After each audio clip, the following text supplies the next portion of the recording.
Shalom, selamat pagi Bapak Ibu anak-anak yang kasih Tuhan. Selamat hari Minggu, selamat beribadah, selamat menikmati hadirat Tuhan. Amin. Pagi hari ini mari kita memuji Tuhan bersama-sama. Mari kita mau katakan, Kau terbesar dan mulia, ajaib semua.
Kau rindu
apa Tuhan yang Engkau mau nyatakan. Engkau berbicara melalui hamba-Mu bagi setiap kami. Terima kasih Tuhan, kami mau berjalan bersama-sama dengan Engkau. Di dalam nama Tuhan Yesus kami berdoa dan kami mengucap syukur. Haleluya. Amin. Shalom, saudara-saudara yang kekasih dalam nama Yesus Kristus. Sebelum kita mendengarkan isi hati Tuhan pada hari ini, mari kita berdoa terlebih dahulu. Tuhan Yesus, kami naikkan syukur buat kebaikan dan kasih Tuhan yang senantiasa Engkau berikan kepada kami. Dan kami percaya di tengah kondisi saat ini masih pandemi COVID, penyertaan-Mu tetap sempurna atas setiap pribadi kami sebagai umat-Mu, sebagai anak-Mu. Dan kalau kami sebentar akan mendengar isi hati-Mu, silakan Roh Kudus berbicara supaya kami betul-betul memahami dan Roh Kudus menerjemahkan dalam bahasa kami masing-masing dan memampukan kami mempraktekkan apa yang kami dapatkan hari ini. Hanya di dalam nama Tuhan Yesus kami berdoa dan mengucap syukur. Haleluya. Amin. Baik, mari kita buka di dalam Matius 24 ayat yang ke-37 sampai dengan 44. Ya, saya akan bacakan bagi saudara dan saudara bisa mengikutinya. Saudara sudah mendapatkan firman ini, katakan amin. Dan tema saya hari ini, sudahkah saudara dan saya siap sedia? Baik Bapak Ibu Saudara, hari ini saya ingin menyampaikan tema tentang sudahkah kita semua siap sedia. Kita akan membaca dari Matius 24 ayat yang ke-37 sampai dengan 44. Ya, Matius 24 ayat yang ke-37 sampai dengan 44. Mari bersama-sama kita baca. Nasihat supaya berjaga-jaga. Sebab sebagaimana halnya pada zaman Nuh, demikian pula halnya kelak pada kedatangan Anak Manusia. Sebab sebagaimana mereka pada zaman sebelum air bah itu makan dan minum, kawin dan mengawinkan, sampai kepada hari Nuh masuk ke dalam bahtera. Dan mereka tidak tahu akan sesuatu sebelum air bah itu datang dan melenyapkan mereka semua. Demikian pula lah halnya kelak pada kedatangan Anak Manusia. Pada waktu itu kalau ada dua orang di ladang, yang seorang akan dibawa dan yang lain akan ditinggalkan. Kalau ada dua orang perempuan sedang memutar batu kilangan, yang seorang akan dibawa dan yang lain akan ditinggalkan. Karena itu berjaga-jagalah, sebab kamu tidak tahu pada hari mana Tuhanmu datang. Tetapi ketahuilah ini, jika tuan rumah tahu pada waktu mana pada malam hari pencuri akan datang, sudahlah pasti ia berjaga-jaga dan tidak akan membiarkan rumahnya dibongkar. Sebab itu hendaklah kamu juga siap sedia, karena Anak Manusia datang pada saat yang tidak kamu duga. Yang berbahagialah ialah mereka yang mendengar isi hati Tuhan dan mempraktekkan dalam kehidupan sehari-hari. Baik Bapak Ibu Saudara yang kekasih dalam nama Yesus, satu ungkapan yang luar biasa yang seringkali kita dengar ketika kita mungkin melihat keadaan zaman ini. Banyak orang bertanya kepada saya, apakah ini sudah akhir zaman? Apakah antikris sudah datang? Lalu bagaimana saya mencikapi keadaan ini? Apakah ini baru awal permulaan penderitaan? Saudara, dari semua pertanyaan itu, sebetulnya hal yang simpel adalah sesuai dengan apa yang kita baca hari ini tentang nasihat supaya berjaga-jaga. Ya. Di ayat yang kita baca dikatakan, sebab sebagaimana halnya pada zaman Nuh, demikian pula halnya kelak pada kedatangan Anak Manusia. Saudara lihat, dari ayat yang kita baca, kalau ketika orang bertanya, apakah kita sudah siap? Saudara lihat, saya ada di tengah salah satu tempat di mana ini akan dijadikan ikon salah satu tempat makan yang cukup mungkin tertinggi di Jawa Barat ya. dan hawanya cukup sejuk. Hawanya membuat kita rasanya pengennya menikmati kebaikan kasih Tuhan. Dan di belakang ada gunung Burangrang, gunung yang cukup tinggi juga. Dan keasrian alam ini masih terlihat. Rasanya kita ingin kembali ke situasi di mana kita menikmati hadirat Tuhan, menikmati kebaikan Tuhan tanpa ada persoalan masalah.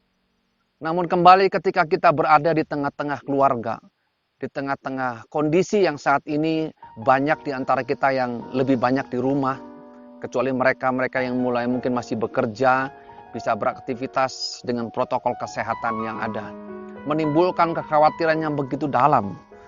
Dan banyak orang bertanya, sudahkah saya siap sedia ketika Tuhan datang untuk kedua kalinya? Ada dua pengertian Tuhan datang kedua kalinya. Yang pertama adalah kedatangannya secara pribadi kepada saudara-saudari. Suatu saat ketika Tuhan menjemput kita, kita harus kembali lagi pulang ke rumah Bapa kita di sorga. Lalu kedatangan yang kedua bicara secara universal, secara umum. Kedatangan Tuhan Yesus ketika segala sesuatu sudah berakhir dan Tuhan Yesus datang ke dunia ini. Dia akan memerintah untuk saudara dan saya.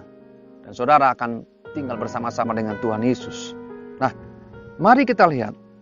Mengapa sebagai anak-anak Tuhan kita harus siap sedia? Ada banyak orang hari-hari ini mungkin ketakutan. Mengalami kekhawatiran yang begitu dalam ketika dia mengalami satu tekanan. Dan mungkin juga hari-hari ini banyak perusahaan yang mulai mem-PHK-kan karyawannya atau mengurangi karyawannya. Bahkan ada perusahaan-perusahaan yang benar-betul bangkrut tutup karena kondisi ini. Tetapi sebagai kita orang yang percaya, percayalah bahwa penyertaan Tuhan sempurna atas kita semua. Amin. Oleh karena itu, kita harus siap sedia. Pertanyaan saya, mengapa saudara dan saya sebagai anak-anak Tuhan harus siap sedia? Hal yang pertama, Tuhan Yesus mengingatkan kita dengan kisah ketika zaman Nuh sebelum air bah datang. Ketika itu orang-orang beraktivitas seperti biasa, melakukan kegiatan seperti halnya makan, minum, dikatakan kawin, mengawinkan, sampai kepada hari Nuh masuk ke dalam bahtera. Mereka tidak tahu apa yang akan terjadi pada satu hari ketika Nuh masuk ke dalam bahtera. Saya membayangkan apa yang dilakukan oleh Nuh ini. Kenapa saudara? Karena dia setiap hari mengingatkan, dia berkhotbah mengenai bencana air bah yang akan datang. Tetapi orang-orang pada zamannya tidak percaya. Bagaimana mungkin Nuh mendirikan bahtera di atas gunung dan kemudian akan datang air bah? Mana mungkin akan datang air bah? Orang-orang tidak percaya. Nuh melakukan itu, saudara tahu, 120 tahun lamanya. Dan selama itu juga mereka tidak percaya. Coba kita bayangkan, coba saudara bayangkan. Karena itu Tuhan Yesus menggunakan peristiwa itu untuk mengingatkan saudara dan saya. Kita tidak tahu kapan dia akan datang. Tuhan akan datang pada saat yang tidak kita sangka-sangka. Itu yang pertama. Yang kedua, mengapa kita harus siap sedia? Tuhan Yesus menggunakan gambaran dua orang yang bekerja di ladang. Kalau saudara perhatikan ayat yang ke-40, ya. Pada waktu itu kalau ada dua orang di ladang, yang seorang akan dibawa dan yang lain akan ditinggalkan. Jadi pada waktu Yesus datang, saudara, yang satu dibawa, sedangkan yang lain ditinggalkan. Ini artinya apa, saudara? Ini memberitahu saudara dan saya bahwa Tuhan Yesus datang ketika saudara sedang melakukan banyak aktivitas, kegiatan, kehidupan sehari-hari. Jadi tidak melulu ada banyak orang, mana Tuhan Yesus, saya sudah siap-siap, tapi kok belum datang-datang. Sampai banyak aliran-aliran sesat, ajaran-ajaran bahwa Yesus akan datang tanggal sekian. Kita pernah mendengar, mungkin pernah melihat bagaimana kasus beberapa tahun yang lalu bahwa Yesus akan datang tanggal sekian, sampai detailnya itu tahu, dan mereka menjual semuanya.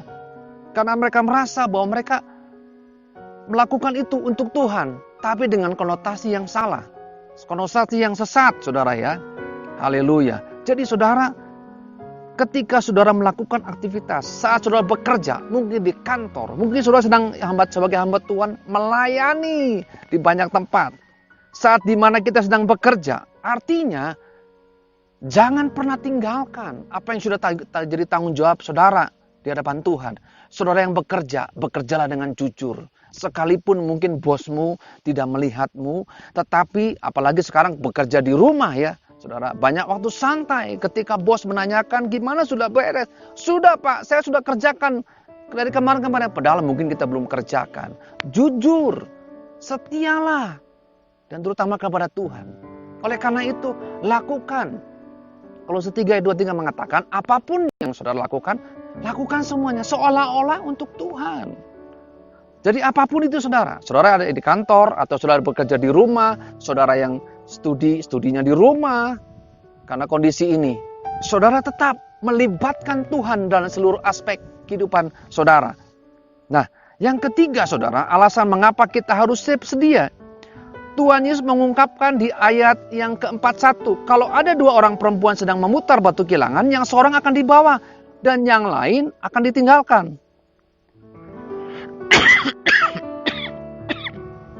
Apa artinya saudara? Dikatakan bila ada 2 orang wanita sedang menggiling gandum, yang seorang akan dibawa, yang lain akan ditinggalkan. Ini menunjukkan persis seperti apa saudara? Seperti ketika ibu-ibu sedang melakukan pekerjaan rumah. Wah, hari-hari ini dengan kondisi seperti begini, ibu-ibu yang mungkin jago masak tambah jago masak. Yang mungkin masaknya biasa jadi tambah bisa jago masak. Yang biasanya mungkin mengandalkan pembantu atau mengandalkan orang yang bekerja di rumah, sekarang mau tidak mau kita mengisi waktu-waktu, apalagi ibu-ibu yang terbiasa mungkin melakukan aktivitas. Ketika di rumah tidak ada aktivitas, rasanya gatal. Yang ketiga ini, supaya saudara harus tetap siap sedia. Lakukan bagian saudara, apapun, sekecil apapun. Saudara sebagai ibu rumah tangga, saudara sebagai kepala rumah tangga, saudara sebagai seorang hamba Tuhan, sebagai seorang pebisnis, sebagai seorang karyawan, saudara sebagai seorang pekerja, sebagai seorang mahasiswa, ataupun juga pelajar. Tanggung jawab kita itu jadi bagian proses. Ketika Tuhan datang, dia akan menanyakan apa yang sudah kita kerjakan untuk dia. Dan yang keempat saudara, Tuhan Yesus mengumpamakan kedatangannya seperti pencuri.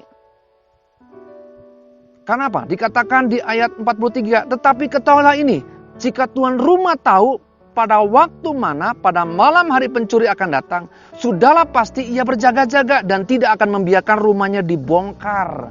Mana ada pencuri datang, sebelum mencuri dia beritahu, saya hari ini akan mencuri rumah, akan membongkar dan juga merampok rumah Bapak. Enggak, begitu. Penipu-penipu yang lewat SMS atau apa begitu, itu bisa ditipu kembali saudara ya. Mereka melakukan itu dan mereka tidak sadar mereka juga sedang dipermainkan. Kenapa saudara ya? Tuhan Yesus mengumpamakan kedatangannya seperti pencuri. Ini juga mengungkapkan bahwa Tuhan Yesus datang pada saat yang tidak kita duga. Pencuri datang ketika kita sedang tidur terlelap biasanya, malam-malam ya. Atau ada yang siang-siang juga karena nggak ada orang di rumah. Pencuri datang ketika kita tidur. Tidur adalah kegiatan rutin setiap hari.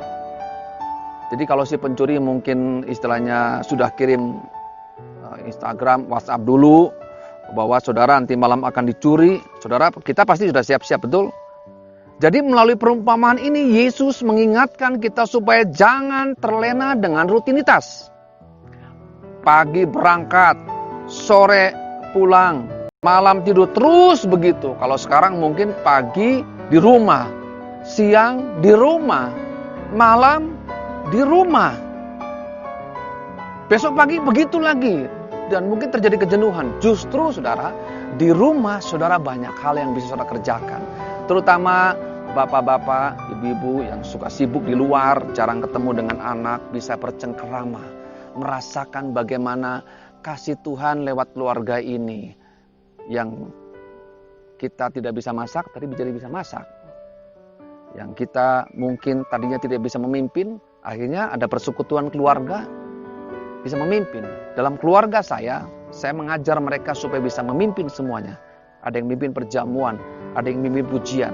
Bahkan yang bekerja di rumah, saya suruh mimpin juga. Sampai mimpin perjamuan, mereka bisa melakukan itu. Karena apa? Karena pola itu yang Tuhan mau terapkan. Supaya tiap pribadi kita dijadikan pemimpin dalam kondisi pandemi ini. Supaya jadi berkat. Jangan berkata, saya bosan, Pak Pendeta, saya bosan. Banyak orang yang telepon kepada saya, Pak, kapan ini berakhir? Jangan tanya sama saya. Lihat bagaimana karya Tuhan. Justru di celah-celah seperti ini, manfaatkan. Banyak waktu luang di rumah, manfaatkan bersama-sama. Bersekutu, memuji, menyembah Tuhan dengan keluarga. Bercengkrama dengan keluarga. Dan mulai meningkatkan kreativitas. Minta Roh Kudus memberi hikmat kepada saudara. Ya, jadi saudara, itulah 4 alasan. Mengapa kita harus selalu siap sedia? Yaitu karena Tuhan akan datang pada saat yang tidak kita duga. Nah, setelah kita tahu alasan perlunya kita selalu siap sedia, pertanyaan berikutnya, bagaimana kita ini siap sedia? Rasul Paulus menjawab pertanyaan tersebut di dalam kitab Roma. Ya, kitab Roma. Ya, kitab Roma. Roma yang pasal Roma pasal 13 ayat yang ke-11 sampai dengan 14. Saya akan bacakan bagi saudara. Hal ini harus kamu lakukan karena kamu mengetahui keadaan waktu sekarang, yaitu bahwa saatnya telah tiba bagi kamu untuk bangun dari tidur. Sebab sekarang keselamatan sudah lebih dekat bagi kita daripada waktu kita menjadi percaya. Hari sudah jauh malam, telah hampir siang. Sebab itu, marilah kita menanggalkan perbuatan-perbuatan kegelapan dan mengenakan perlengkapan senjata terang. Marilah kita hidup dengan sopan, seperti pada siang hari. Jangan dalam pesta pora dan kemabukan, jangan dalam perjabulan dan hawa nafsu, jangan dalam perselisihan dan iri hati. Tetapi kenakanlah Tuhan Yesus Kristus sebagai perlengkapan senjata terang, dan janganlah merawat tubuh untuk memuaskan keinginan hatimu. Baik Bapak Ibu Saudara, saudara lihat Rasul Paulus ini menjawab pertanyaan apa yang sudah ditanyakan tadi. Ya, dalam surat Roma yang pasal yang kita baca tadi, Rasul Paulus menggunakan gambaran kehidupan sehari-hari supaya kita siap sedia dalam Tuhan. Bagaimana itu? Yang pertama, Rasul Paulus mengingatkan agar engkau siap sedia. Engkau harus bangun. Engkau harus bangun dari tidurmu. Engkau harus bangun dari dosa-dosa yang engkau lakukan. Engkau tidak boleh terlena dengan keadaan ini. Engkau tidak boleh tertidur oleh dosa-dosa yang engkau lakukan. Jadi yang pertama bangun. Wake up. Bangun jemaat Tuhan. Dalam keadaan apapun, mari bangun. Dengan bangun, Tuhan mengingatkan supaya kita semua kembali mempedulikan jiwa kita dan kepentingan kekal kita. Fisik ini, tubuh ini memang penting saudara. Ingat perjuangan kita bukan melawan darah daging, tapi melawan roh jahat, pemerintah, pengeluh, penguasa di udara. Karena itu kita bisa terlena dengan fisik kita. Bukan itu yang dicari. Karena itu sekali lagi Paulus mengatakan bangun. Ayo bangun. Ya, jangan tidur. Jangan tidur terus. Ayo bangun. Perhatikanlah kehidupan kekalmu. Perhatikanlah kehidupan sehari-harimu. Karena itu yang akan menentukan kehidupan kekal saudara dan saya. Perhatikan yang rohani. Yang kedua, setelah mengatakan engkau harus bangun, apa yang Rasul Paulus katakan? Rasul Paulus mengatakan engkau harus berpakaian.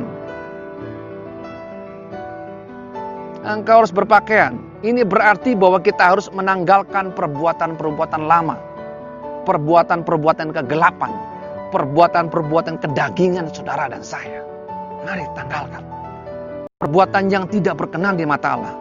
Saudara bisa bayangkan nasibnya dengan momen ketika saudara bangun tidur. Setelah semalaman tidur, lalu pada pagi hari saudara bangun, mungkin rambut kita biasa awut-awutan ya, bangun. Berantakan maksudnya begitu. Wajah masih tidak karu-karuan mungkin, baju tidur sudah lusuh. Nah, Dalam keadaan seperti begitu, saudara kemudian jalan-jalan di rumah, padahal hari sudah siang. Kira-kira bagaimana? Paulus mengatakan supaya kita ini memakai perlengkapan, dikatakan. Ya, Rasul memberikan gambaran bahwa Tuhan Yesus Kristus bagi kita orang percaya persis seperti kita orang yang berpakaian. Pakaian itulah yang menjadi senjata dan benteng hidup saudara dan saya. Pakaian itulah yang menjadi senjata dan benteng hidup saudara dan saya. Ia mempersenjatai dan membentengi kita dari perbuatan-perbuatan jahat yang ingin menghancurkan kita. Kenakanlah, dikatakan ya. Pakaikanlah itu menjadi senjata dan benteng untuk mempertahankan hidup saudara dari serangan kuasa gelap dalam bentuk apapun. Lewat pikiran, mungkin beras sudah habis. Mungkin harus bayar cicilan. Harus mungkin sementara sekalipun tidak ibadah online, tapi kita tetap diberi kesempatan. Silakan yang mau memberikan persembahan. Untuk memberikan persembahan, apakah perpuluhan. Bagaimana kita menyingkapi keadaan ini? Kalau kita sendiri tidak membentengi hidup kita dengan firman yang luar biasa. Hari-hari ini banyak firman yang menguatkan kita. Di sini Paulus juga mengingatkan bahwa Yesus Kristus adalah pakaian terbaik bagi orang-orang percaya. Ayat 14, tetapi kenakanlah Tuhan Yesus Kristus sebagai perlengkapan senjata terang. Dan jangan merawat tubuhmu untuk memuaskan keinginan hatimu.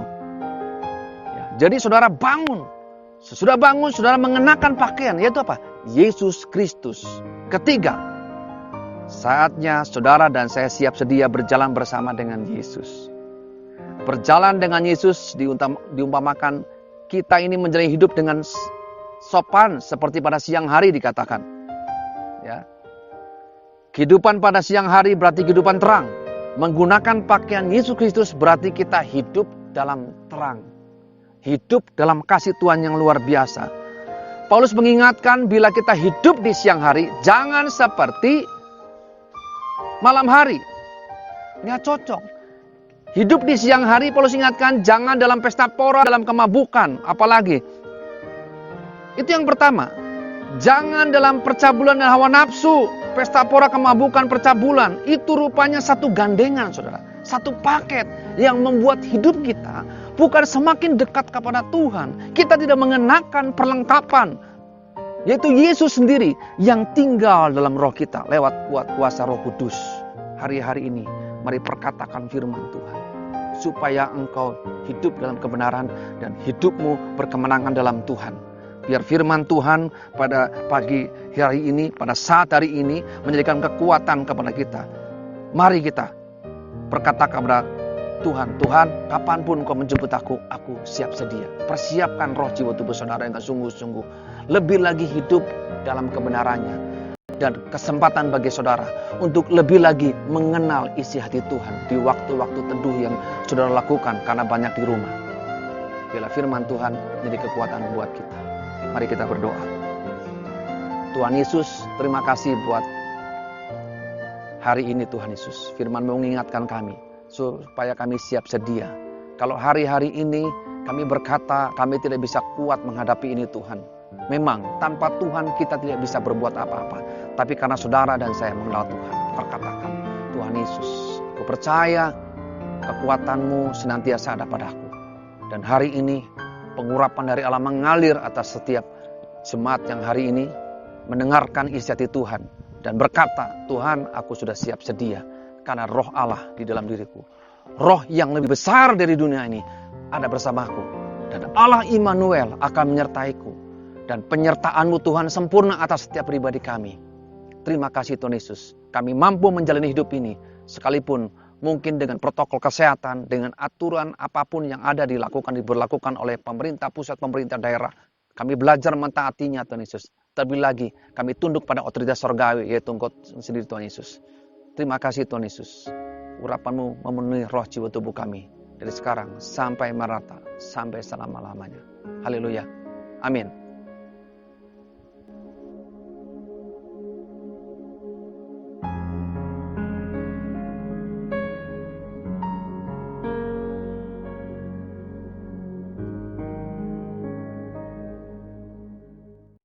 Bapak, Ibu, Saudara-saudari, anak-anak yang Tuhan Yesus kasih, mari kita akan bersatu dalam doa.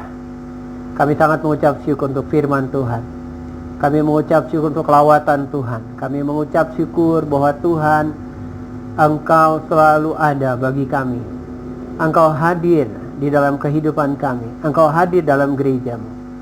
Bapa, di dalam nama Tuhan Yesus, kami berdoa untuk mereka yang sedang mengalami kedukaan, untuk mereka yang sedang mengalami kesedihan, untuk mereka yang mengalami ditinggalkan, untuk mereka yang mengalami Tuhan kesukaran, kesulitan di dalam hidup akibat banyak perkara. Kami sehati berdoa dalam nama Tuhan kami Yesus. Penghiburan daripada Tuhan, pertolongan dan jalan keluar daripada Allah boleh hadir, ada bagi setiap pribadi, setiap keluarga, untuk setiap situasi dan keadaan yang sulit.